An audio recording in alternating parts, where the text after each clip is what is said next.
NHL regular season recap, night 158, a nice little change of pace. 10 games on this Sunday afternoon and evening. The first one, the Jets visiting Washington in a very big game for both these teams. The Jets trying to rise out of third in their division, and the Capitals, of course, fighting for their own playoff lives. And we have no goals until the third period in this one when John Carlson breaks the ice a minute 20 in on the power play.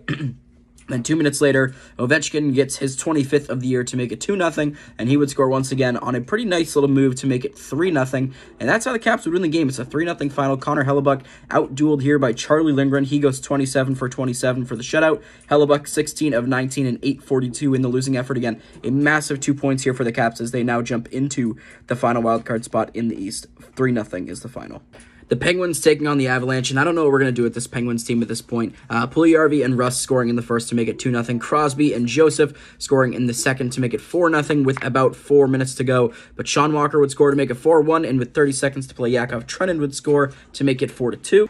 In the third period, Drouin and McKinnon would both score to tie it up at 4. That's right, a full-blown 4-0 lead, gone all the way back to 4-4 here for the Avs.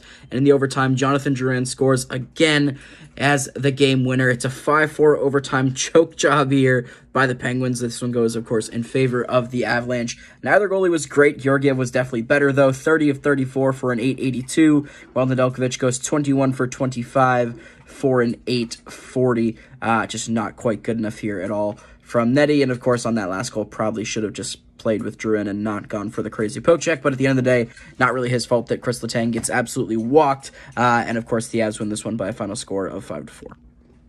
The Devils visiting the Islanders in a huge game for both these teams, of course, trying to chase down the likes of Detroit, Washington, and Philadelphia. And after a pretty poor performance last night against Ottawa, the Devils take care of business tonight. No goals in the first, but Meyer, Jack Hughes, and Alex Holtz all score in the first 6.5 minutes of the second period to make it 3-0. Pretty early on here. No goals until the empty netter in the third period by Chris Tierney, just his third of the year. Capo Kakinen, though, the first star in this game. 36 of 36 for the perfect shutout bid. Ilya Sorokin wasn't terrible in this one, but just didn't look all that comfortable in the net for a lot of the game. 26 of 29 for an 897. It's a huge 2 points for the Devils. I believe they're now tied with the Islanders, so good stuff for them there, if not maybe a point behind. And bigger news helps out guys like Detroit, Washington, Philadelphia, Tampa Bay even. So we'll see what this does for the playoff race. It's a tough loss for the Islanders, but a huge win for the Devils. 4-0 is the final.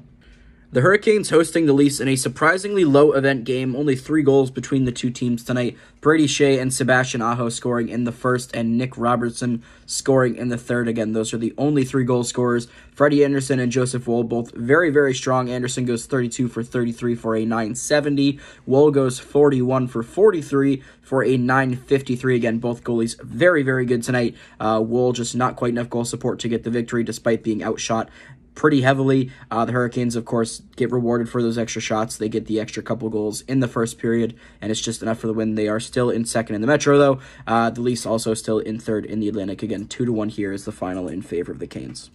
The Senators hosting the Oilers, and after a pretty solid effort last night against New Jersey, the Sens put up another one tonight against another pretty strong team, much stronger team actually, in the Edmonton Oilers. Henrique and Chychrun trading goals in the first. Draisaitl, Hyman, Stützle, and Batherson trading goals in the second. That's Zach Hyman's 50th, for anyone keeping count. And then Chychrun and Parker Kelly both scoring in the third to make it a 5-3 final here in favor of the Sens. And for the first time in what seems like a really long time, Jonas Korpisalo has a phenomenal game. 33 of 36, a 917 for the victory here. Calvin Pickard, much less busy on his end. 11 for 15 for a 773. Not so hot from the Edmonton netminder tonight. Again, the Oilers kind of cruising through here until they get to the playoffs. Not obviously going to be very happy with this loss, but not the end of the world for them. They fall 5-3 to the Sens.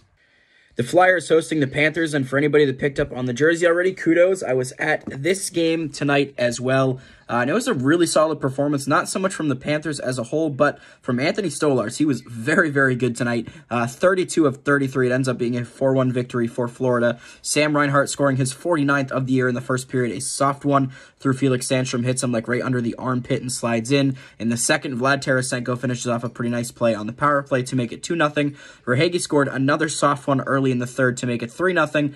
Bobby Brink would ruin the shutout bid with about 7 minutes to play to make it 3-1, and Sam Reinhart nets his 50th of the year to make it a 4-1 final against Stoli. The first star in this one, a 970 save percentage. Felix Sandstrom, meanwhile, faces only 14 shots, gives up 3 goals, a 786, and really just a kind of sloppy performance from him. Didn't look all that comfortable the entire night, despite the fact that he didn't face a lot of shots.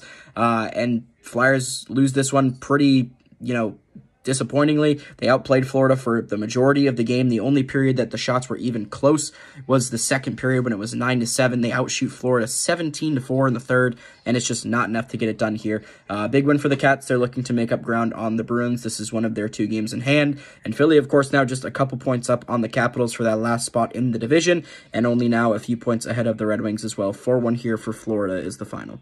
The Coyotes hosting the Stars, and as you'd expect from a Stars team this late in the year, taking on a team that's nowhere near the playoffs, they take care of business. Ben and Keller trading goals in the first, Tyler Seguin scoring in the second, and then Bukestad tying it before Mira Heiskanen and Matt Duchene both score in the latter half of the period to make it a 4-2 final. Jake Ottinger, 26 of 28 for a 929 save percentage. Connor Ingram, pretty good as well, 31 of 34 for a 912, but just not quite enough goal support from his guys to get it done. And again, the Stars take care of business against the team that they should be winning against this late in the year. 4-2 is the final over Arizona.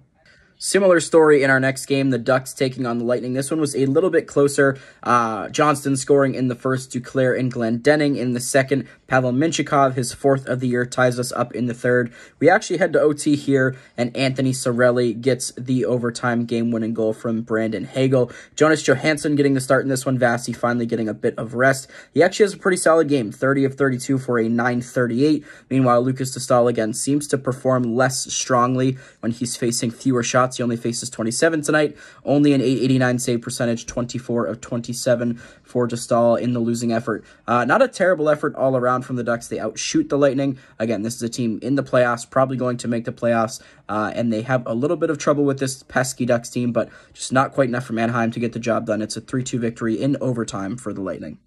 The Flames hosting the Buffalo Sabres in a battle between 2 of the more exciting young netminders in the league, those being Ukko-Pekka Luukkonen and Dustin Wolf. And it lived up to the expectations here. They were both pretty solid. Peyton Krebs scoring the only goal in the first, Jonathan Huberdeau on the power play, his 10th of the year, the only goal in the second, and JJ Peterka, the only goal on a goalie in the third. Tage Thompson and Connor Clifton would both score empty netters. It is a 4-1 final here for Buffalo, but again, both of these guys were really solid. UPL, 32 of 33 for a 970. Dustin Wolf, 25 of 27 for a 926. You guys can figure out the math there. UPL definitely the better of the two, but both played quite well, had some pretty big saves at some key moments. For the Sabres, they're probably not making it into the playoffs at this point. The run they had was kind of short-lived, but not mathematically out of it yet, so good to get the 2 points there. Same deal for the Flames, so losing this one hurts, but I don't really think their expectation at this point is to make it in any longer. Good to see the young guys playing pretty well in Krebs, Peterka, Wolf, UPL, etc. But the Sabres get it done in this one. 4-1 is the final. And the final game of the night, the Kraken hosting the Canadiens, and this one's kind of a stinger of a loss for the Kraken. They give up 4 goals in the first period to a pretty underwhelming Canadiens team. Caden Gooley, Alex Newhook, Nick Suzuki, and then a second from Alex Newhook. Jordan Eberle and Micah Matheson would both score in the second, and that would round out all the scoring for this game. It's a 5-1 win for Montreal. Despite the scoring, Caden Primo was the best goalie in this game. He faces 37 shots, stops 36 of them. Meanwhile, Philip Grubauer, a pretty rough first period, giving up 4 goals on the first 6 shots he faced. That was the end of his night. And of course, the goalie that comes in relief, Joey Decord, not any better than Caden Primo, and of course, not enough goal support after that to get them back into the game. So it's a tough night for the Kraken. It's a great night for the Habs. They win a pretty commanding one. 5-1's the final, and that is it for NHL regular season recap night 158. Despite the 10 games we had tonight, the schedule maker still hates us all, and they only gave us 2 tomorrow, but 2 pretty big ones. The Blues taking on the Golden Knights, that's a massive one, and the Kings taking on the Canucks, pretty big for the Kings to make sure that if the Golden Knights win, they don't get that gap closed on them, and of course for Vancouver, trying to keep that gap between them and Edmonton. So get some rest, and we will talk to you guys tomorrow night.